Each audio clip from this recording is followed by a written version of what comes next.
Good evening, everyone. You're in the right place at the right time. This is Coast to Coast AM.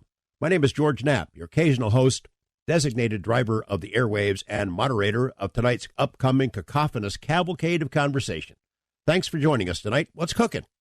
Exactly 60 years ago tonight, a nice couple named Betty and Barney Hill were out for a drive when they ran into some strangers who were a long, long way from home. The story of their abduction dribbled out over the years, and it's taken decades for the alien abduction scenario to become a recognizable, maybe even acceptable meme. In the beginning, even those who were willing to accept the idea of UFOs as being ET visitors, that is, craft visiting from other worlds, had trouble with the idea that there were actual beings inside those spaceships, aliens, for lack of a better word, and it was even harder to swallow the idea that these beings might interact with, abduct, experiment on, communicate with their targeted subjects, the abductees.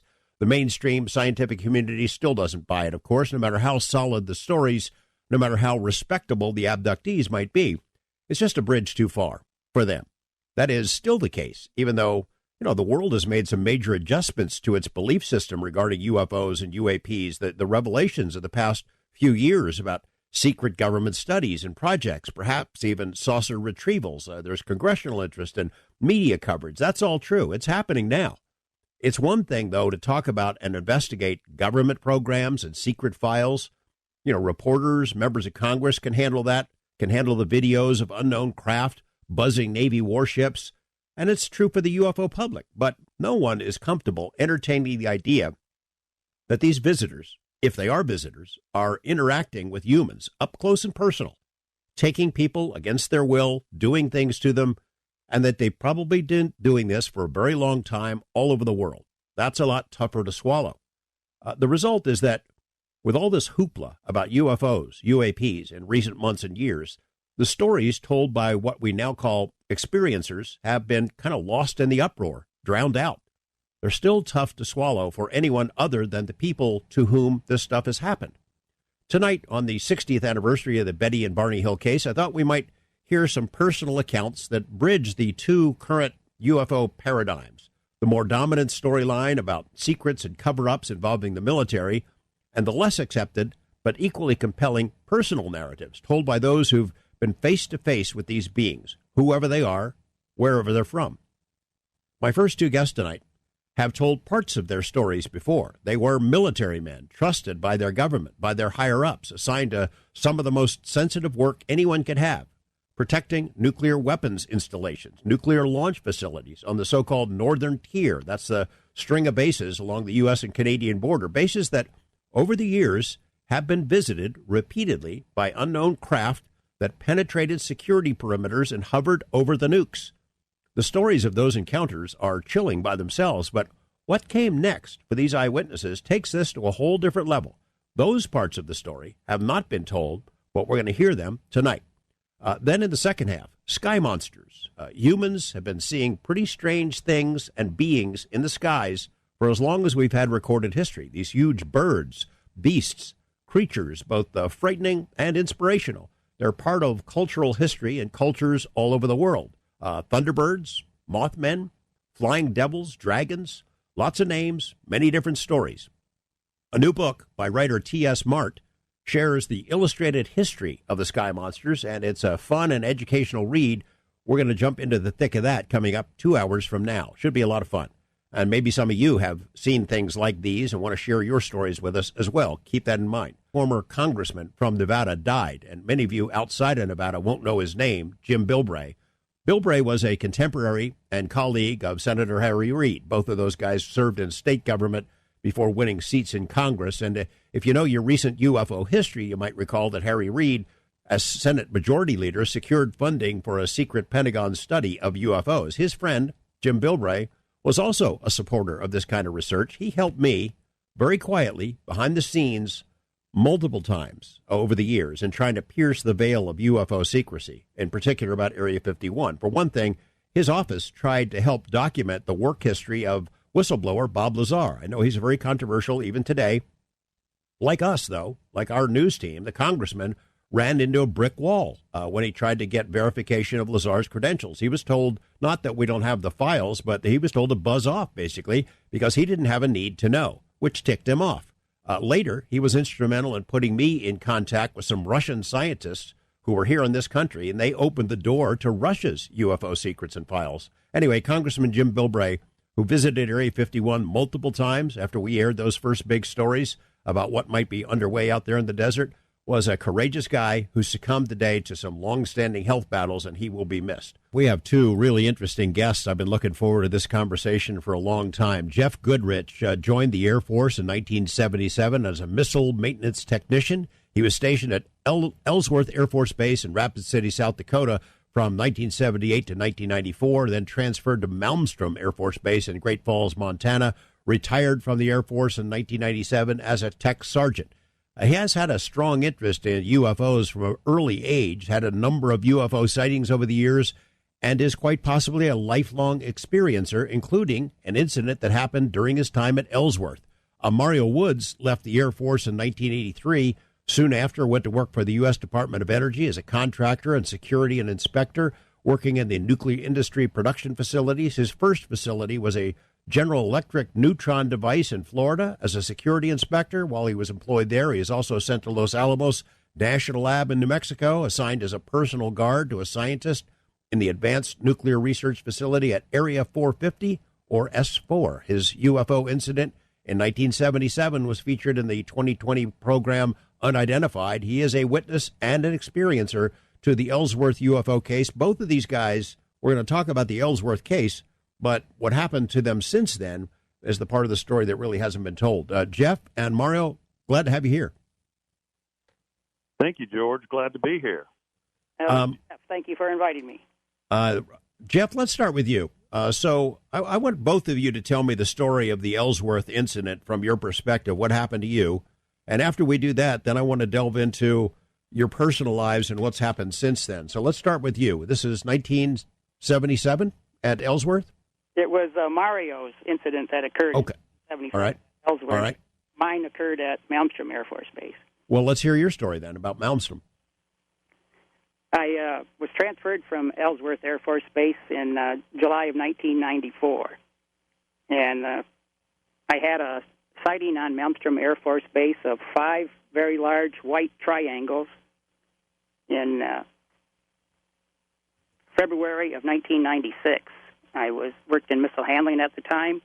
I walked outside of the missile roll transfer building, which is away from the main base, and I saw a lieutenant looking up in the sky, and I asked him what he was looking at, and he pointed out 5 very large white triangles slowly moving. Their first 4 stopped. The 5th one was out of formation, and as soon as it caught up with them, they moved off to the south and then turned to the east and disappeared over the horizon, headed toward Helena.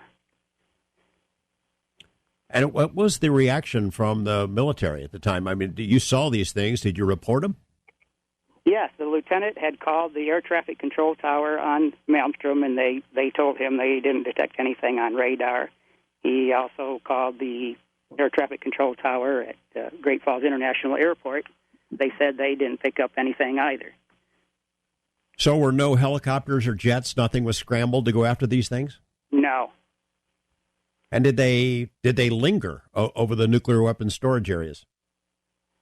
They were moving very, very slowly, and at one point came to a complete stop. The trailing object, the 5th object, caught up with the rest of the formation, and then they picked up speed and disappeared.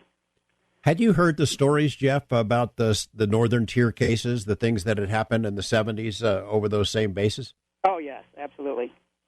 I mean, everybody who worked in those facilities, was it a common kind of a discussion? Hey, I wonder if we'll see a UFO over these facilities? Oh, that's right. Even today, a lot of the missile maintenance technicians, when they go to certain missile squadrons in the eastern part of Montana, basically call it the UFO highway. So it's kind of the lore of when you get that job, it kind of comes with the territory. Oh, that's correct. And is it taken seriously, or is it something you whisper to among the enlisted men or sergeants, but you don't talk to officers about it openly? Well, in most cases, you don't know who to report it to. You kind of talk about it amongst yourselves, and it never seems to go any further. And was that the only incident that you had during your military years? No.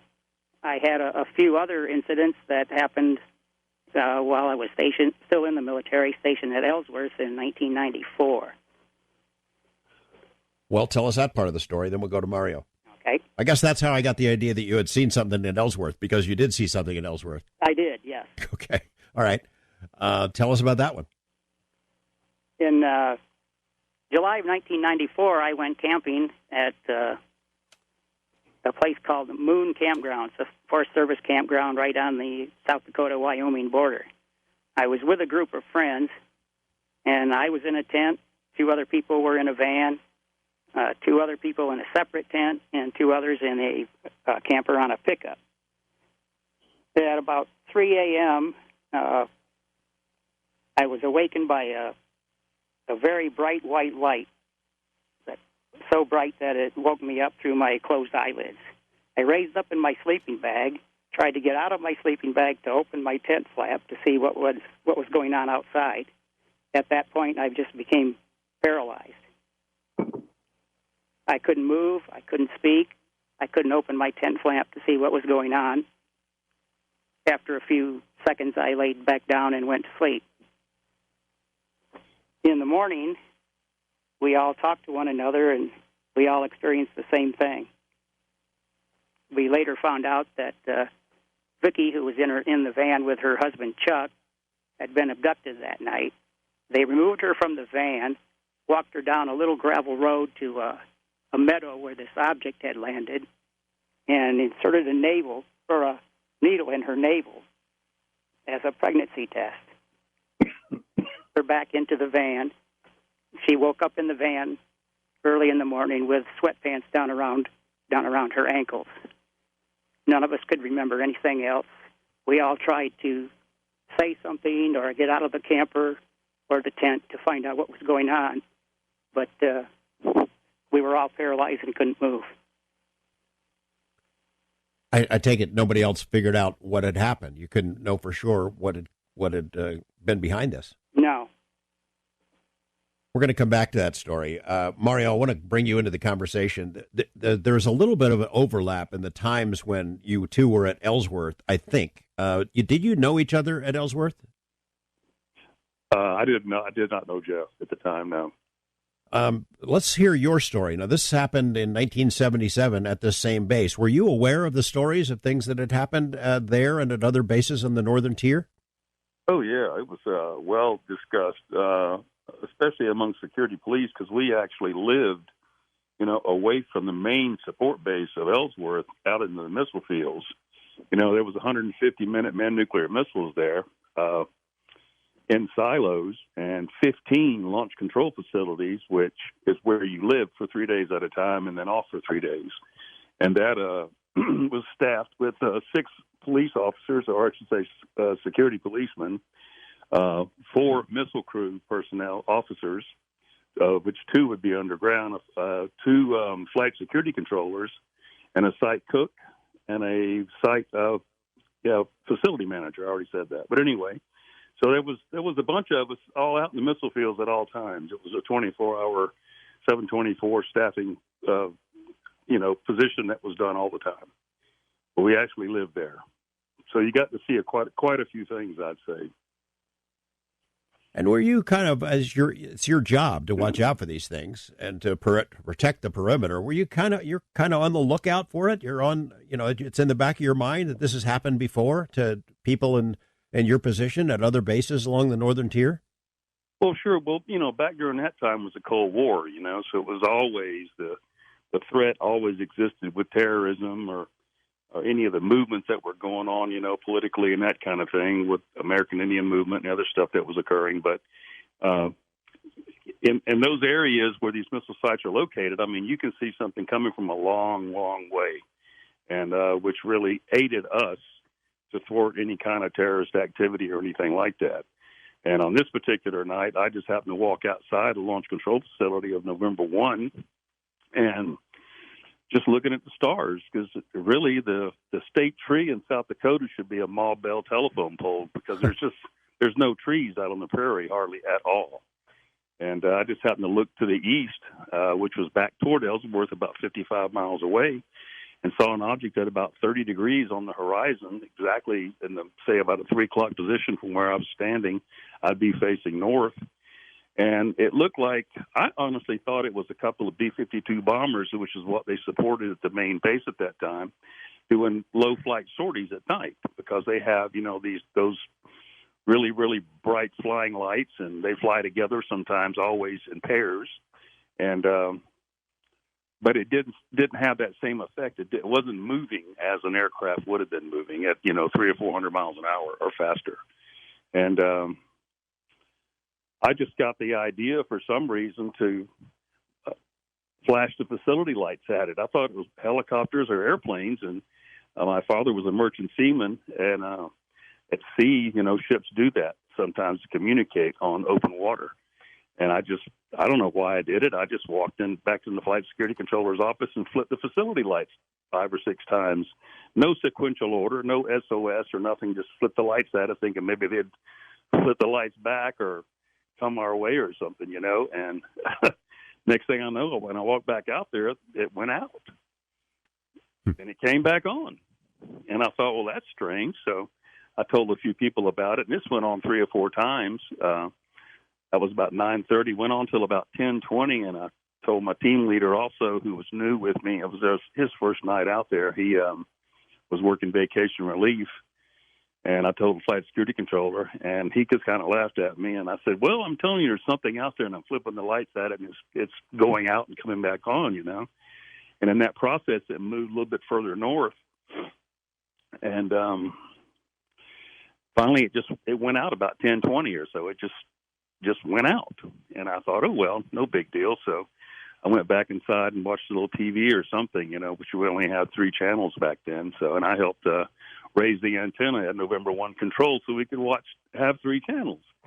But about 12:30 p.m., the alarm phone went off in a flight security controller's office, and it was the missile crew, and they had what's called a SIT-4 at November 5, which was the closest launch facility of a nuclear missile to November 1 control. And SIT-4 means there's a outer zone penetration and an inner zone penetration. So I'll tell you what, hold on a second, Mario. We're going to take a break here. Mario Woods, Jeff Goodrich. When we come back, we'll pick up the story about what you guys saw. We're talking with Mario Woods and Jeff Goodrich. They're talking, sharing with us stories about the things that they saw during their time working at nuclear weapons facilities, some of our most secure and important military facilities on the northern tier, the U.S. and Canadian border. Different times, different incidents, but a lot of similarities in what happened to them both then and subsequently. The stories of their encounters were first told in a book by Robert Hastings and Dr. Bob Jacobs. The book was called Confession, Our Hidden Alien Encounters Revealed. And that's, I think, how we were able to get both Mario and Jeff here tonight. We've heard Jeff's story about what he encountered and saw. Mario is about to tell us what he saw, and then both of them will share what happens subsequently, because that's maybe more chilling than the alien craft that they saw in the sky, presuming they're alien craft at all. We'll be right back with more of their tales right after this on Coast to Coast AM. All right, Mario Woods, it's 1977, Ellsworth Air Force Base in South Dakota, the northern tier, nuclear ICBMs, they're ready to go if our country needs them, and something pierces the security perimeter and the alarms go off. Take it from there. Yeah, well, the site was November 5, which is just outside a little town called Newell, South Dakota. Population 650, but I know that because I was just there. Anyhow, it was our travel time was about 18 minutes to the facility. Once we received our briefing, our weapons, and our code tables, we struck out to Highway 79, went from Highway 79 and took a ride down into Newell, South Dakota. And at stop sign, there's a stop sign and a stoplight in Newell.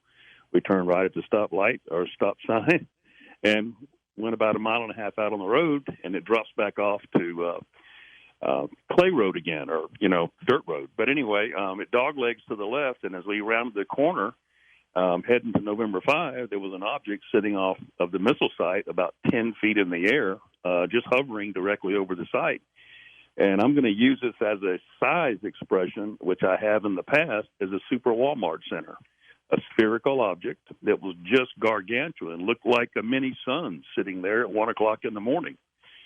We pulled up to the cattle gate, which all these entrances to our sites had like a cattle crossing gate, which kept cattle in, but these ranchers that own the property that the sites are located on. Well, we never made it past the cattle gate. We sat there at a 45-degree angle, and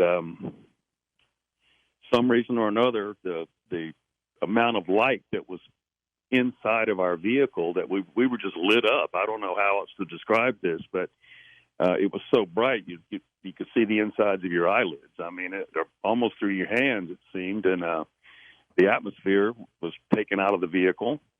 Couldn't breathe. My partner was completely frozen, and to the steering wheel. And for some reason, we were in an F-150 Ford pickup truck. I went on our full winter ensemble, our parkas and everything on, and I rolled the passenger window down of this F-150 truck. We had Western mirrors on it, and I say that because I used one. Afraid to get out, I pulled myself out on the windowsill, and I flashed my mag light at this thing. I mean, that might sound crazy, but that's exactly what I did in the same sequence that I did back at the LCF. And all of a sudden the pressure stopped, and I sat back down on the seat, put my weapon back between my legs, and just went out. Woke up later, or just opened my eyes. I can't really say that I was asleep or anything, but I looked to my right, not knowing where I was. My partner's still frozen to the steering wheel. He hadn't said anything during this whole process. And there was a great, big, huge white wall to my right. So you're in a different place. You don't know how much time has passed, and you're in a different place. I don't know where the hell I am or nothing, but don't know where we are or nothing. And the radio came to life, and it said WSC to November 1. Do you copy? And I said, you going to get that? And he didn't answer the radio, and I picked it up and I answered it. And they said, keep talking. We're trying to find you. We're triangulating your position, with your radio, what you're saying on the radio.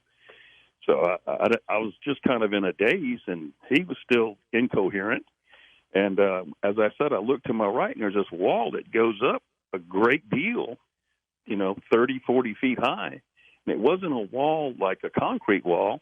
I later found it was the backside of Newell Lake Reservoir. And the position in which we were in, you couldn't drive a vehicle down in there and turn it around.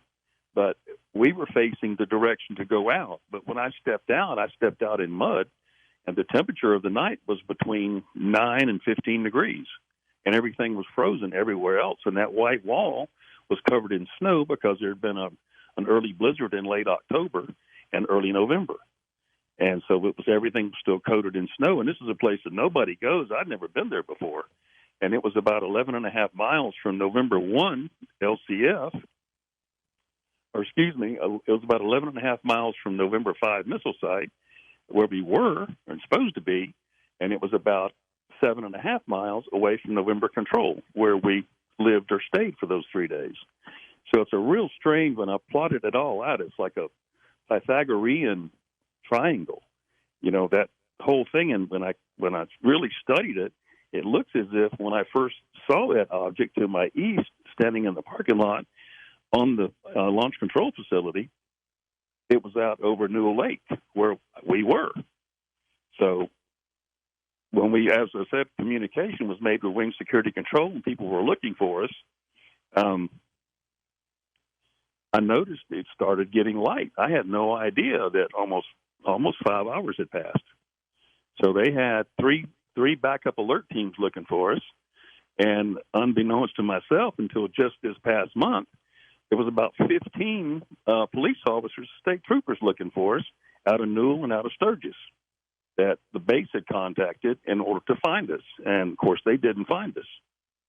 Because you were gone. You were just gone. We were somewhere else, evidently. So the truck, I know there was mud, but were there tracks? Had you driven the truck there? No. No, we had not driven anything there. we were just sitting in mud. And as I said, you could not drive down in there behind this reservoir and turn around. There was no place to do that on. But we were facing the direction we needed to come out on. And so, which was really quite strange. Had it been the opposite way around, I don't know if anybody could have backed that truck up and out of there. So you're taken eventually to the wing commander, and he wants to ask you what the heck was going on here, and you don't really know. And the guy who was with you is still kind of messed up, right? Well, yeah, he never did get his stuff together whatsoever, and it later disqualified him from the security police field. But he he was taken by himself with the assistant flight chief back to Ellsworth, and I was transported with the flight chief, and we went to the wing commander's office, and there were about 5 or 6 people in there, that OSI and some other people that were listening to what all transpired, because the alarm itself was very serious, and we never addressed the alarm. So that was one of the main issues about it. And then, of course, a description of the object. Once I told them that, I guess they weren't getting anything out of my partner, and because they separated us, of course.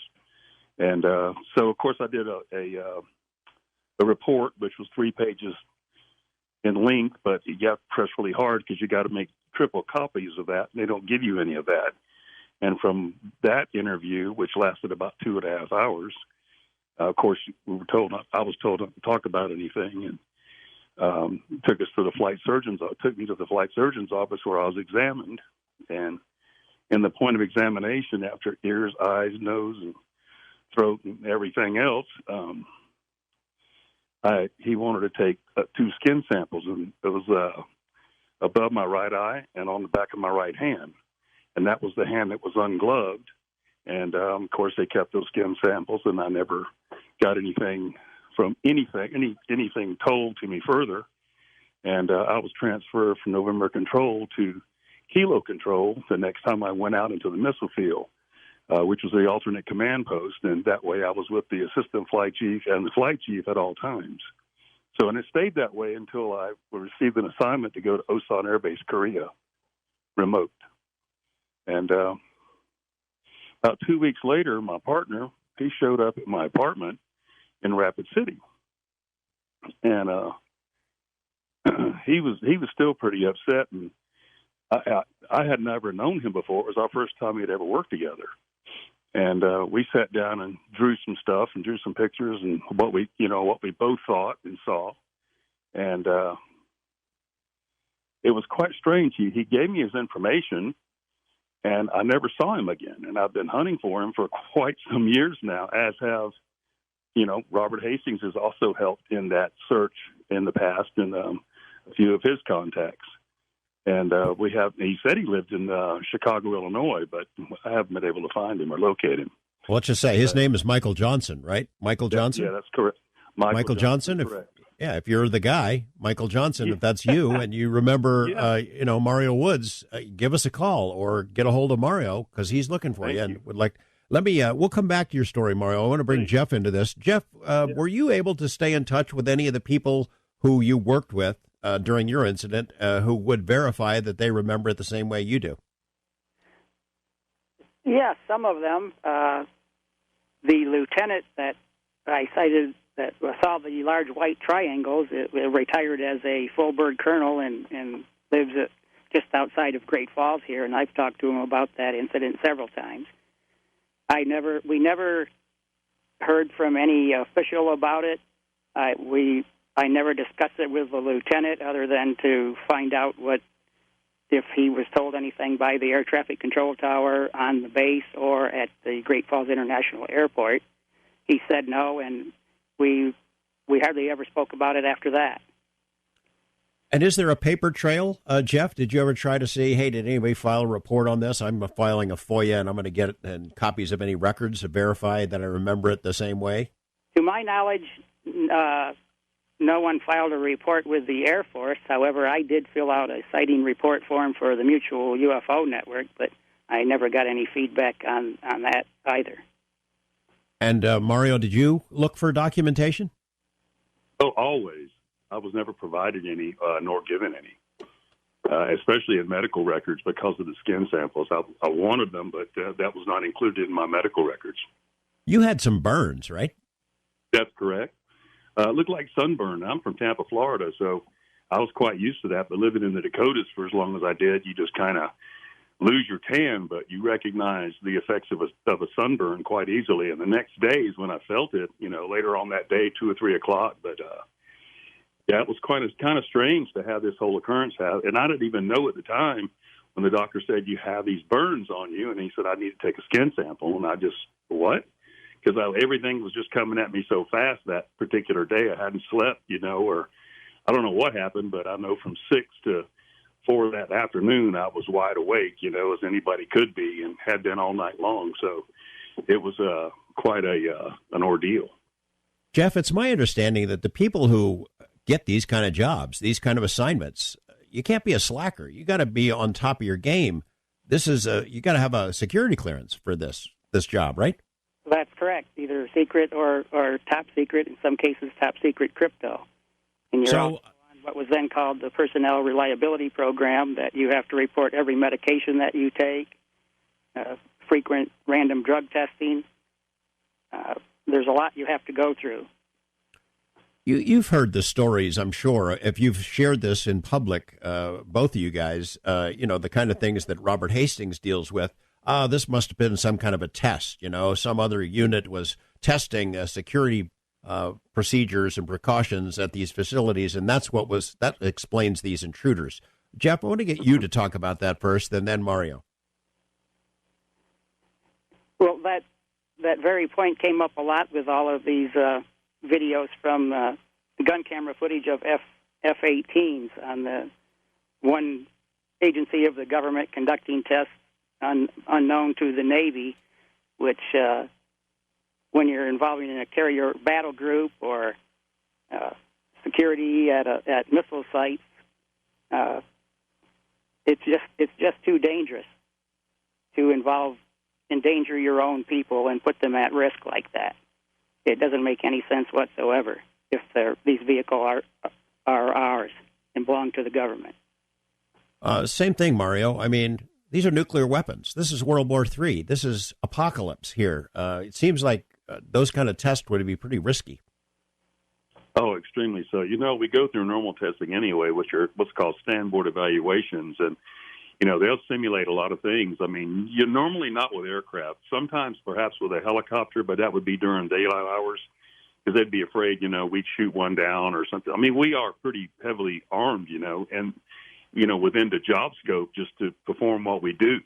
But standboard evaluations they went as far as going down in the soft support buildings at a launch facility where there is a Minuteman II nuclear weapon in the ground, in the silo, but the soft support building was underground also. And what it did, it provided support for if the electrical power was cut, and it also ran the dehumidifiers that were in the missile to keep its solid fuel components dry at all times. So, but they would place a person in the soft support building, and you'd have to go down there and find them, not knowing it, and they'd see how your reaction was. Which, if you weren't well trained and you were, and you really weren't on top of your game, there's a possibility you could have really hurt somebody. Jeff, telling the story of seeing something over the facility, the base, that's one part of it. But sharing more personal encounters, the kind of things that you say you may have had your entire life, that's something entirely different. I wonder if you had shared that with the Air Force, whether you would have ever been positioned there. I've often wondered that myself. I never really talked to anyone within the military about it until I had retired. And since then, I mean, there's a fraternity of guys like you two, Mario and Jeff. They're people that Robert Hastings has, accumulated over the last couple of decades, people who've worked in those kind of facilities and those kind of bases who've had this experience before, dozens of them, right? Oh, absolutely. I believe I've had a number of abductions, and there have been incidents where I would wake up in the morning with unexplained puncture marks, bruises on my arms, injured fingers, and I didn't know what happened during the night, but sometimes weeks or months later, memories of a particular incident would come back to me. I had a waterbed at one point in the late 90s that had a comforter on it. The top side was brown and the bottom side was white. One morning I woke up and the white side was facing up, and the three corners were nicely tucked in as if I'd gotten up in the night and made the bed with myself in it. You're not a sleepwalker, are you? No, I'm not. I want to get into the details of other experiences that you've had subsequent to that sighting at Ellsworth, and I want to go into some detail with both of you about your lives since that point. But we're going to a break now, so I don't want to have to interrupt the story. We're talking with Mario Woods and Jeff Goodrich, both of whom had the nation's highest security clearances, worked at nuclear weapons facilities, both for a time at Ellsworth Air Force Base in Dakota. And when we come back, we're going to talk about their lives since then, the other experiences they've had, and the camaraderie they may have with these other dozens of military personnel who have had the same kind of experience. We're talking about some fairly spooky events right now. By the way, Lord Huron is on tour, so look for them in a town near you. They're on tour right now. We're talking with Mario Woods and Jeff Goodrich, two men who had worked for the military, both in very sensitive positions, both had high security clearances, both working at facilities that involved nuclear weapons, the nuclear ICBM bases that were ready to go if our country got into a critical conflict. And both of them had these close encounters that had affected them in different but similar ways. Jeff Goodrich was a Minuteman missile handling technician with the 341st Missile Maintenance Squadron at Malmstrom, and then was at Ellsworth later. Mario Woods was a security policeman with the 44th Security Police Squadron at Ellsworth in South Dakota in the 70s. These are not random jobs. They pick the cream of the crop, and you have to undergo background checks and all kinds of investigations to make sure you're right for these positions. And both of them had dramatic encounters that continued on in their lives in different ways. We're going to hear the subsequent events right after this on Coast to Coast AM. In this segment, I want to talk about the aftermath of these encounters that you guys had. Jeff, I want to start with you. So you have this sighting. And 2 months later, something else comes your way. Something comes into where you're staying. Can you share that story? Yes, this was just about a month later after the sighting of the triangles. I had a friend who was transferring to Dyess Air Force Base in Texas and needed a place to stay for the night. So I offered him to stay at my house, and he slept on the sofa down in the basement, which is about 8 feet outside of my bedroom. We went to bed about 11 p.m., and shortly after that, we were both awakened by a bright white light and a blue beam coming through the basement window that seemed to fill the room with a bright white fog. And through the fog, I could see the silhouettes of 5 small figures in robes standing at the foot of my bed. I was awakened by the bright white light through my closed eyelids, and I rose up out of bed. I tried to say something to Chris to ask what was going on, but I couldn't speak. I could only move my eyes. At that point, I passed out and went back to sleep. In the morning, we sort of compared notes, and I asked him if he saw anything unusual that night. He reported the same thing, a blue beam, the room filled with a backlit fog, and these figures at the doorway. And he reported the exact same thing that I did, and we never really talked about it after that. You think that you've had a lifetime of these things, so it's sort of a chicken or egg question. Do you think you saw the things at Ellsworth because you've had experiences, or you've had these experiences and that was just one in a chain of events? I believe it was just one in a chain of events. I believe I probably had these experiences from the age of 5. And why? Why you? I'm not sure. I think it's probably something genetic and runs through multiple generations of the same family. My son, who is 15 now, has also been abducted. Is it? Do you consider it a negative thing, or is it just something you've learned to live with?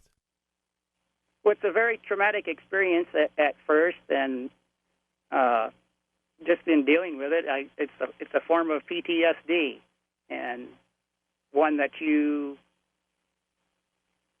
believe is caused by an alien abduction, yet you can't tell anyone without fear of being laughed at or taken seriously. But I just believe it must have something to do with genetics and bloodlines in certain families. Throughout the abduction literature, many people are abducted from the same family over multiple generations. So there are parts of the experiences that you don't remember, right? Right. I've never undergone hypnotic regression, and I have a number of conscious memories about several different incidents, but no clear narrative of a single incident. Mario, you have undergone hypnosis. Why did you make that decision, and what did it reveal once you did it? Well, I had a little bit of help, for one, and it cleared up a lot of things because I have a lot of numerical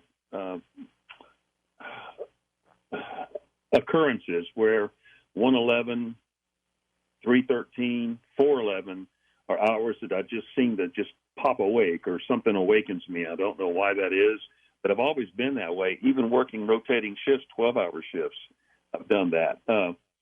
One thing about hypnosis, though, it does release a lot of things, and it does free your mind. I didn't really believe in hypnosis until it occurred, until it was done, and Bob Upton did that, and he's a MUFON hypnotist, and he's really good at what he does, and he convinced me. But long story short, it upset me so badly when I saw some of these things in my mind as to what happened that night at November 5, or wherever we were. It had started at November 5. That it actually put me in the AFib, and I'm in pretty good shape. I've never had any kind of heart problems whatsoever. And about 2 weeks later, I visited my cardiologist, and he says, "You're in AFib." And I knew that when I was in hypnosis, I got so upset in breathing and the way I felt inside, if I can say that something was the matter with me. And sure enough, so I had to undergo the shock procedure and restart me again, and do it all, get me squared back away. But December of 2017 was a real strange incident that I just want to touch on. I was awakened at about 4 o'clock in the morning. I was standing at the foot of my bed, and I have a separate room which I sleep in because of the shift work in which I do. At present, 12 hours on, 12 hours off, and rotating shifts at that, days and nights. So I don't disturb my wife or anybody else, in the house. My son was here at a particular time, and as I wake up, I'm looking at the north wall in my house, in my bedroom, and there was a big dark circle in the middle of that wall. And on that wall, there's also some dressers that are a couple of feet apart each one. And the dressers were, it was just a great big 5 foot diameter hole there. I guess it was like a vortex. I don't know. But what got my attention off of that immediately was all these alarms I started hearing in my home. And I did not know that your stove, your refrigerator, your microwave oven, and other electrical appliances have low voltage alarms. And all those were going off, and my lights were going dim and bright through the whole house. Well, it woke up my son, and he came out, and he said, "Dad," he said, "what's going on here?" And I said, "I don't know, son." I said, "Something's happened." I said, "I guess I have to call George Power this morning and see what's going on." I said, I don't know who I can call right now, and I've never had this happen before, and I can pretty much fix anything, But so anyway, I laid back down and went to sleep, and he knocked on my door about 7:30 that morning. He said, "Dad, George Power's out here." And I said, "What?" And I'm on an acre and about 150 feet from the road. And he said, "Yeah, they're out there on the road working on something at the front of the house." And I said, "You're kidding me." So I got dressed and I went out there and I said, "Hey, man," I said, "what's going on? Do you guys have a power outage or something?" He just looked at me. He says, "No, Mr. Woods, you did." And I said, "What do you mean I did?" He goes, "Well, you lost a leg to this house." And I said, "What do you mean I lost a leg?" You know, the neutral, the positive, the negative, you know, however it's described, coming into your home. He says, "One of those legs have been interrupted." And it lit up our boards downtown here, you know, like the 4th of July. And I said, "You're kidding me." I said, "So that's why I was getting all these weird alarms going off." He says, "Those were low voltage alarms." I said, "Well, how many other people were affected by this?" He goes, "You're the only one." And in my neighborhood, there's only about 15 homes. Maybe I get 14 or 15 homes in the whole neighborhood. And he said, "Nobody else, just you." And I said, "And this is a pretty new house." I said, "But you're kidding me." He said, "No." He goes, "This is very unusual. We never had this happen." And I said, "Well, damn, I just didn't know how to really reply to that or answer it, you know." And then I started thinking about what I saw on this north wall in my bedroom. And on where my trash cans are located outside my garage, they had this big transformer thing on a great big dolly, and they had jumpered into my power supply for my home to stabilize me until they could correct it, which they did. But the strangest thing was about 2 weeks later, the boy lives down the neighborhood, about 3 houses down from me. He came by and he says, "Hey, Mr. Woods, how you doing?" I was doing something in my front yard out by the road. And I said, "I'm pretty good. How about yourself?" And he goes, "Man, what were all those lights in your backyard a couple of weeks ago?" And I looked at him. I said, "What?" I said, "What are you talking about?" He said, "It looked like Hollywood back there in your backyard, all these spotlights." And I said, "Well, the only lights on my house are right above, on the corner of my house above this bedroom window." I said, "None of those lights were on. I don't know what kind of other lights there are." He goes, "Well, I don't know what it was," he said, "but it looked like the sun was coming up back there when I passed by here on the way to work." And I didn't even answer him back, and it just really perplexed me. So I let Robert know about that as well. Well, let me ask you this, Mario.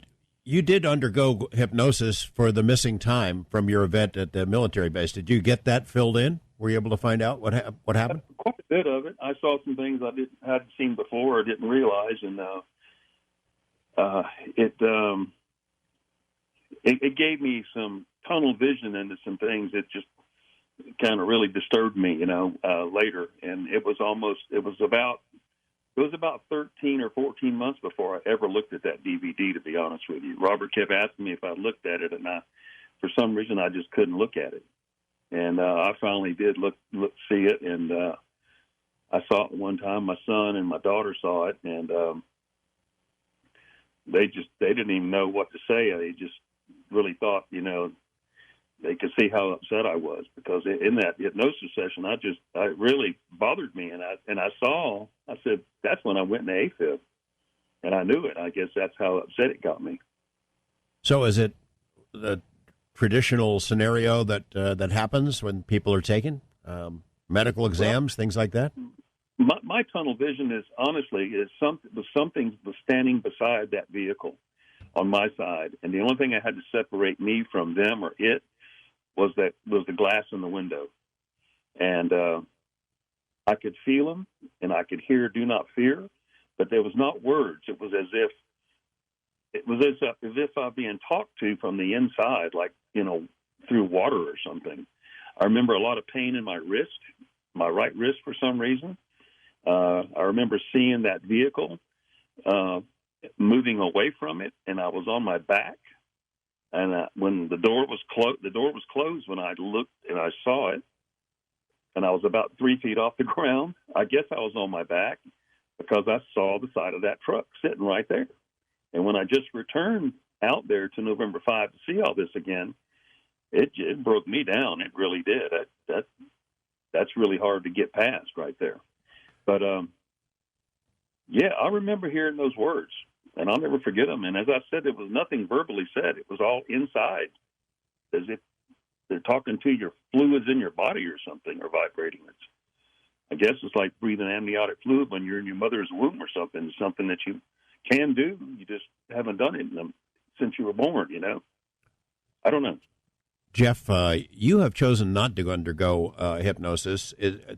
Are you concerned about the technique itself and whether what your memories that you retrieve are legit, or are you worried about what might be uncovered in there?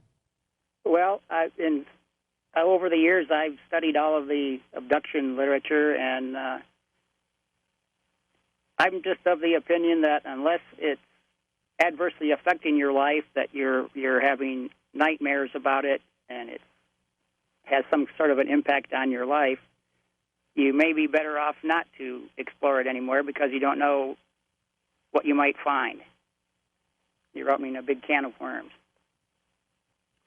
And so you said your son is now having these experiences. Does that mean you're off the hook, or is it still happening to you too? It may still be happening to me and him as well. When he was, he started mentioning a lot of very unusual things when he was 5 and 6 years old. He would wake up in the morning and tell us that Mommy and Daddy were learning to fly spaceships and were on the children's rescue team. When he was little, he slept in the same bed as my girlfriend and I. And one morning we woke up real early and he was missing. And for whatever reason, we never went to look for him. We just looked at each other, didn't say a word, and went back to sleep. We asked him in the morning where he was. He said he was on the spaceship playing with his friend. Yeah. Well, let me ask you this, Jeff, you first, and then Mario. Is there sort of a brotherhood among an unofficial sort of a fraternity of nuke guys who have had these experiences or sightings? Jeff, you first. I mean, do you commiserate, share stories with others who have been in the same kind of position? I would say that most in the military are very reluctant to talk about it to anybody until they are retired, and in order they jeopardize their military career if they told anybody. I think they're just too afraid to. Some may even be in retirement, that somehow their retirement might be threatened. But I've been public about a lot of my sightings, and since I've been retired, about a lot of my abduction experiences, and I've never been threatened by anyone at all. Mario, same thing for you. Have you had any pushback from going forward with your story? I mean, you were on that program, unidentified, with Elizondo and others. Any pushback from that? And is there sort of a fraternity of people who've had the same experience where you can talk to those folks about it? I'd say it's not a fraternity. I think it's an unspoken kind of acknowledgement.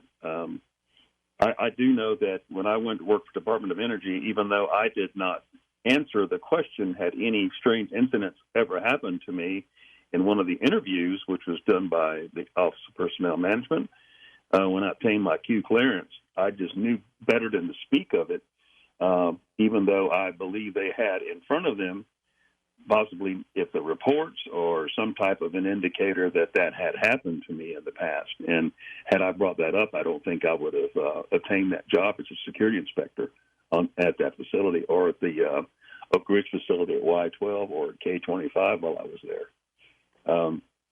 I have spoken with one individual, and he was a strange guy. He's one of these people that didn't have any hair follicles on his body at all. And I met him, as a matter of fact, at Ellsworth, and I can't remember his name, but he said he was only like one of 7. And in the Air Force, he was like one of 4 people in all of the Air Force that did not have a single hair on his body. And I said, well, is that a trait from through DNA, or how does that work? How is that? And he goes, well, to be honest with you, he said, my family, we had an incident with a UFO when I was like 3 years old, and I was just astounded by what he said. He never really went into it deeply, but that's what he said. And I mean, it was really just a happenstance. As a matter of fact, we were at a restaurant in Rapid City and just happened to run into each other.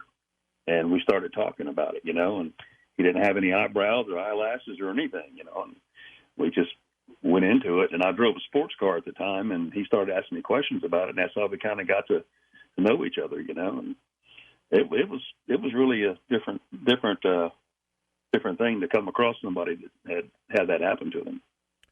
We're going to take a break here in a moment, talking with Mario Woods and Jeff Goodrich about their experiences, some of them at Ellsworth Air Force Base in South Dakota. and subsequent experiences of a more personal nature. And we'll open up the phone lines in the next segment. If anyone else is out there who's sort of this part of the unofficial fraternity of military folks who worked at any of those northern tier bases and had similar experiences, we'd like to hear from you. Otherwise, any of the audience members who have questions for Jeff or Mario, we want to hear from you right after this. A question that my guests, Mario Woods and Jeff Goodrich, might be asking themselves. Both of them have had what sound like multiple experiences, close encounters. Both of them had different encounters and sightings at Ellsworth Air Force Base while working around nuclear weapons, and have had subsequent events as well that are really hard to get their heads around. When we come back, I'll open up the phone line, see what's on your mind, see if any other of our listeners have had similar experiences. And I want to get Mario and Jeff's take on recent UFO events. Have the more acceptable attitudes of Congress and mainstream media and some scientists toward the UFO topic, how that's affected them in the years since their own experiences. We'll be right back with more Coast to Coast AM. Jeff and Mario will go to the phones here in just a second. A lot of folks with calls and questions for you. I want to ask you this.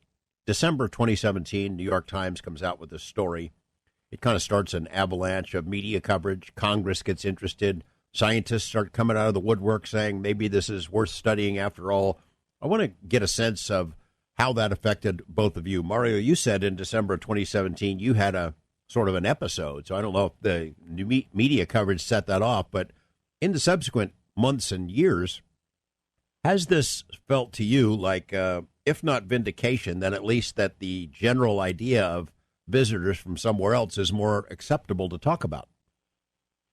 Oh, absolutely.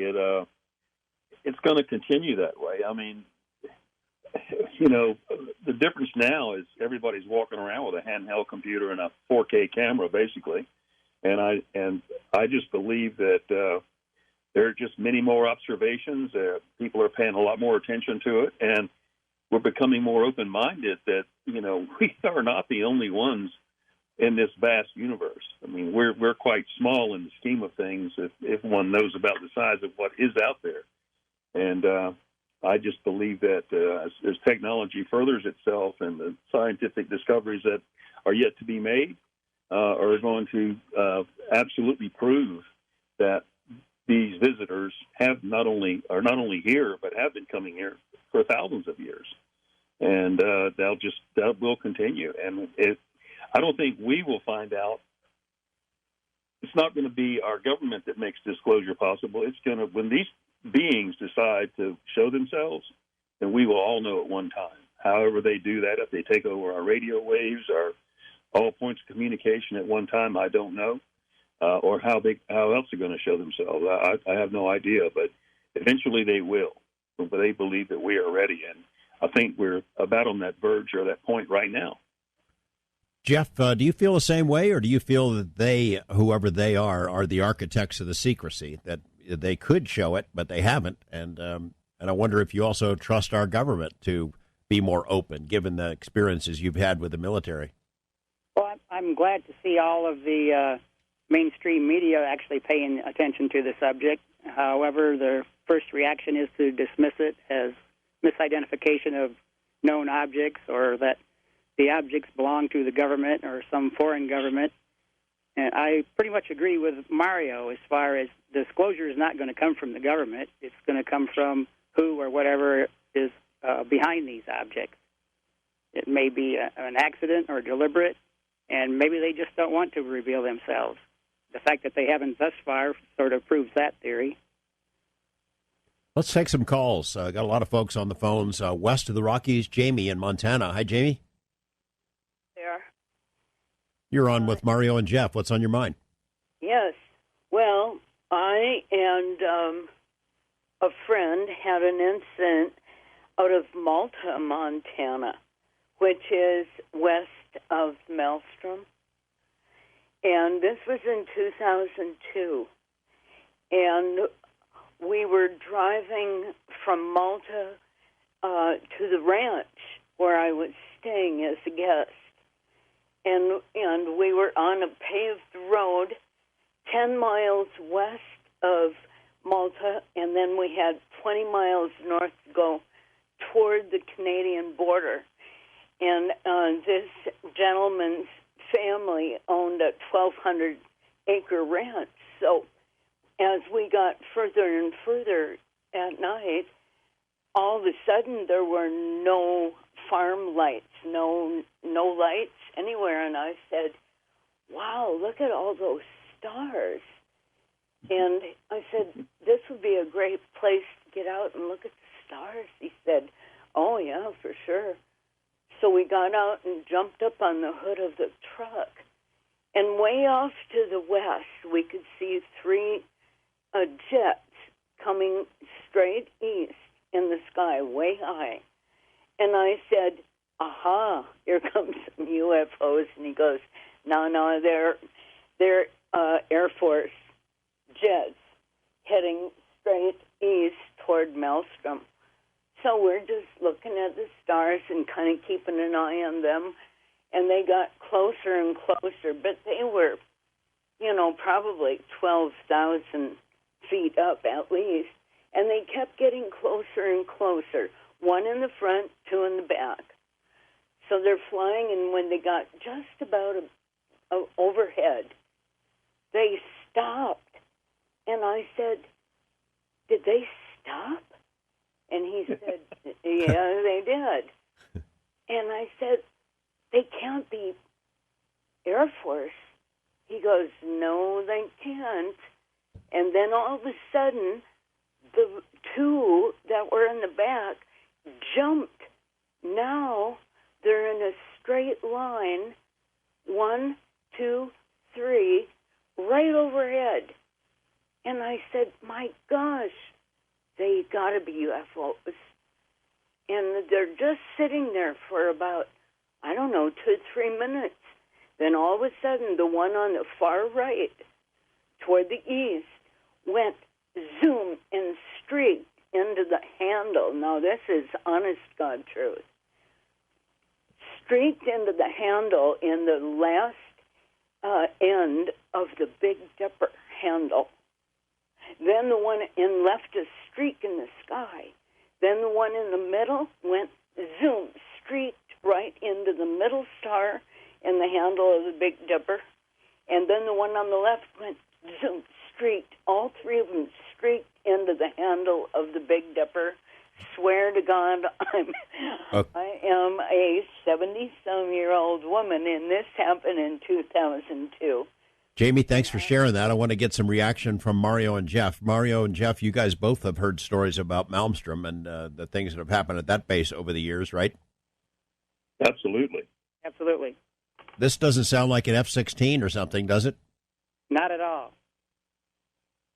Have you spoken to any of Malmstrom former employees or service members who've had these experiences one-on-one? Mario? Ellsworth, yeah, but I've also heard some things concerning Malmstrom, also security policemen that were stationed there. Very similar incidents, and you definitely know it's not a military aircraft when it's traveling at speed and stops in midair. Helicopters are pretty discernible, one by altitude and two by sound, especially at night, the way they chop the air so you can hear the sound of the props, but that's a good observation. When something's moving along, all of a sudden it stops, and when it decides to leave, it leaves at a great deal of speed it's just unexplainable. We have nothing that can do that. Jeff, let me ask you, at Malmstrom in particular, there was a really well-documented study. Mystery Stalks the Prairie is the name of the book. It's by a guy named Keith Wolverton, who unfortunately passed away about 2 years ago. But they had he was a sheriff's captain, and they had all kinds of other incidents related to UFO sightings over the Malmstrom base and facilities, cattle mutilations, creature sightings, anything like that in connection with any of the nuke base folks, personnel that you've talked to or communicated with, or you? Oh, definitely. I actually knew Keith, and the second edition of his book just came out about a month or so ago. Yeah, it's terrific. Yeah. Updated new material. I've talked to a lot of people, both at Ellsworth and Malmstrom, and there's quite a number of people who told me about their sightings over the years, and I asked them if they would agree to talk to Robert Hastings, and many of those stories are in Robert's book, UFOs and Nukes. And for both of you, did Robert have to twist your arms to get you to share your stories with him? No, not at all. I first met Robert when in Rapid City, South Dakota, while I was at Ellsworth. He was on the college lecture circuit. This probably would have been mid to late 80s, and I've known him and worked with him ever since. Same thing, Mario. Did he have to coax you a little bit? Not at all. Matter of fact, I contacted him. He was on your show one night when I was listening to it. And I called in, he told me to get in contact with him. And I did that very next morning. Excellent. Well, glad to know we can contribute once in a while. East of the Rockies, Bill in Memphis. How you doing, Bill? Yes, good morning to all of you. Let me say, this is the best show I've heard about UFOs. These guys are credible. They're real. I've been sitting here and I was saying, it's just like listening to a podcast. But here's what I'm concerned about. It seems to be several different races. That's number one. What I'm concerned about our government, well, first of all, there's going to be a sighting on the White House lawn within our lifetimes. I'll give it 2 to 3 years. One of these UFOs are going to land and make themselves known and acquainted. Here's the problem. How do we react? What are your comments on this? I don't think I can trust the government, because usually we want to shoot something. Yes, absolutely. Or we want the technology. That's what we're after anyway. Regardless of everything that's been de-engineered, found, crashed, shot down, whatever a person would like to say, we're always after the technology. The leaps and bounds that we could provide our own civilization and travel and energy use, or any way you wanted to apply it, would just be profound in every way. I mean, there is a vast amount of technology difference in what we know today and our most current absolute scientific methods versus what these objects are, and who knows how old they are, like old F-4s or old A-10s or whatever those aircraft are. But the same variant could be applied to flying craft of that nature too, from wherever they're from. They're brand new, the most technological ones, but they're hundreds or thousands of years ahead of what we've got. But in 1962, there was a flyover in Washington, D.C., right over the White House, and F-82 Sabres were scrambled to chase those objects away. And they didn't just appear one night, they appeared for 2 nights. And there was between 7 and 15 of those craft, and they are on Super 8 video that was captured in 1962. You know, it's interesting that yesterday was the 70th anniversary of the release of the movie, the classic movie, The Day the Earth Stood Still, when there was a landing in Washington and communication was shared. That's a pretty cool movie that I don't know if I'll ever live to see that scenario, but what was that? If I could add this, George, just one thing real quick. The newer version of The Day the Earth Stood Still, the one that Keanu Reeves is in, yeah, the object that I saw on November 5, it was exactly like that craft and that size, and the way the light emanated out of it, only this was bright white, red, and orange, and it was all moving around. There were no hard edges to this object. There were no wings. There were no right angles. There was no cockpit. It was a solid sphere, just sitting 10 feet off the ground over top of that missile site. Bill, the caller Bill raises an interesting question about whether there are different races. Jeff, I want to ask you, do you have any sense at all about whether what you saw is the same thing that what Mario saw? Or there's different? There's no way to know, I guess, is there? No, there isn't. I consciously recall being visited by at least 3 different alien species: a typical gray, an alien-human hybrid with large almond-shaped eyes and sparse, stringy hair, and another species that wore dark brown robes that covered their face and hands, and I don't know what their physical appearance was. It was all darkened by the robes. You know, the reality is we don't know what they look like because it seems like they can change their shapes if you believe the witness statements. And, it could be the same thing appearing in different guises to different people. We just don't know. We're going to try to get one more call in on the wild card line. Steve in Albany, New York. Hi, Steve. You're on with Mario and Jeff. We got about 2.5 minutes left. Hi. Very quick. If I could tell you everything I know about the my abductions, you'd have to have me on for an hour. And that's in brief. Okay, I started being abducted when I was in a crib, and I remember the faces looking down at me. But the one thing they tell you, and it's in the back of your mind, is don't talk to anybody about this. And they said this through my mother once. My mother walked up to me and told me this.